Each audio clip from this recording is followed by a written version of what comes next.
progression is provided by Islamic fundamentalists who wish to subvert ours and the Iraqis' attempts at democracy. That the revival of their economy shouldn't be that hard, actually. I mean, Iraq has the second or third largest oil reserve in the world. I think it's the second, actually, or third. Saddam's despotism plunged the majority of its citizens into poverty, but with our help, there can be a brighter horizon. There are, I would say, 3 requirements if their economy is to be restored, all of which we are helping to make a reality. First is the effective imposition of law and order. Second is the repair and restoration of basic infrastructure, water, electricity, etc. I mean, it's not always realised actually how much soldiers do on that front, how much they do to help. And third, substantial expenditure on reconstruction to modernise the dilapidated oil fields and stimulate economic activity in other sectors. I mean, all of this is within reach of the assisting forces, although America's reluctance to cede any responsibility to the UN, sometimes understandably so, I have to say, but it might delay things more than one hopes.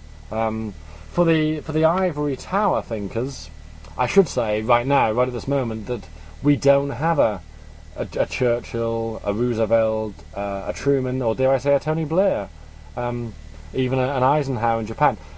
We have, it seems, political mediocrity. Gordon Brown is great, I think, but he's being taken down by his own country. One must always remember a golden rule, which helps in all we do. Always be suspicious and analytically cautious of those who employ the term we or us by assumption without your espousal. I'm writing this partly because I've not reached such premature conclusions. I know about the thrall of persuasion and about the false security of consensus and about the battle in psychological warfare.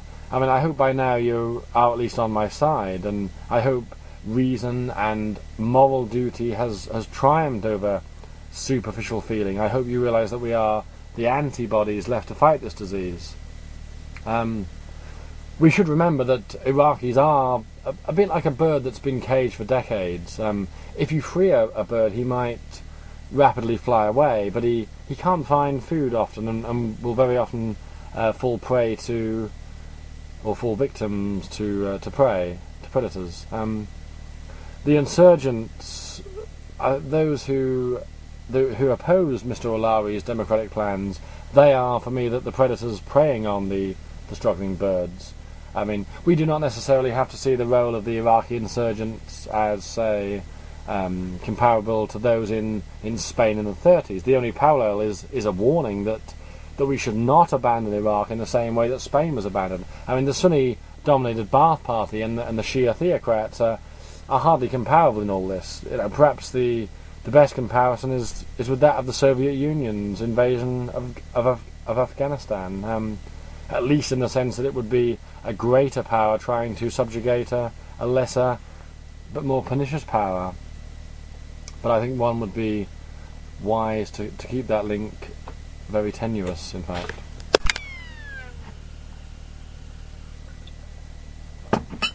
I mean, if America wanted the Soviet Union to bleed Moscow in the soil of Afghanistan, as was once quoted, I mean, you can be sure that there are lots of countries in the Middle East that want British and American blood to be bled into the soil of Iraq.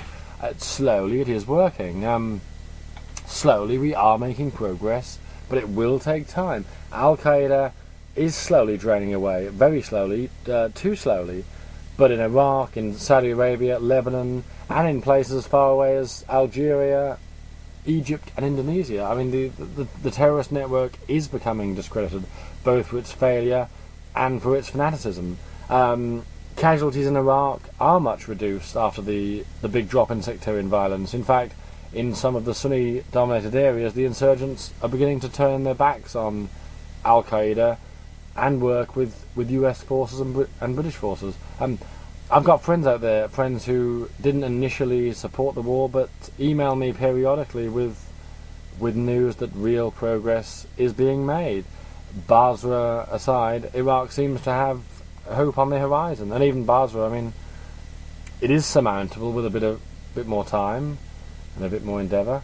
Much of the trouble in Basra can be traced to Iran. In fact, good sources of intelligence indicate that our presence in Iraq has deterred Iran from going through with its nuclear program in southern Iraq.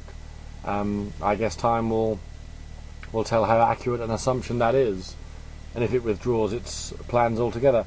I mean, Al-Qaeda have not only been militarily defeated, they have been socially disgraced in many of the Iraqi provinces. So it's not true to say that we have not done good things. I mean, Kurdistan is in a good state, for one. I mean, of course, there are more nations that need seeing to. I mean, communist totalitarianism has the potential to be the most effective servant of predatory capitalism the world has ever seen. It guarantees the public enforcement of atheism. It undertakes the ruthless suppression of religion and faith-based charitable work for the relief of human misery, and crushes incipient trade unions and other self-help organisations of working people. It creates a culture in which Western capitalists can treat their Chinese employees with a shameless cruelty which would not even be tolerated in Latin America. We thought that we won the Cold War, actually, but it could be a shocking realisation that we have to face, that the victory could prove to be a small battle in a big war, one that communism and Islamic fundamentalism is trying very hard to win.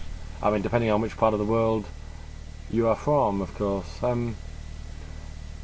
Don't just believe the media hype. Read what it was like from people that lived in Iraq for the last 30 years, and you'll see why we had to set them free. Smerdyakov, the moral idiot in Dostoevsky's Brothers Karamazov, made the following statement. He said, "If God is not, everything is permissible." Similarly, in this case, the same can be said of morality. We can say it's not our duty to ensure that crimes against humanity are eradicated, but to do so we must abandon morality and our duties to human beings. I hope that whatever psychological objections to the presence of British and American troops in countries where you think they don't belong, you will at least agree with me about our duty to do all we can to eradicate crimes against humanity, and then bring justice, or bring to justice the people who commit such crimes. That's it, really. My case for the Iraq War being just and necessary has been stated to my satisfaction.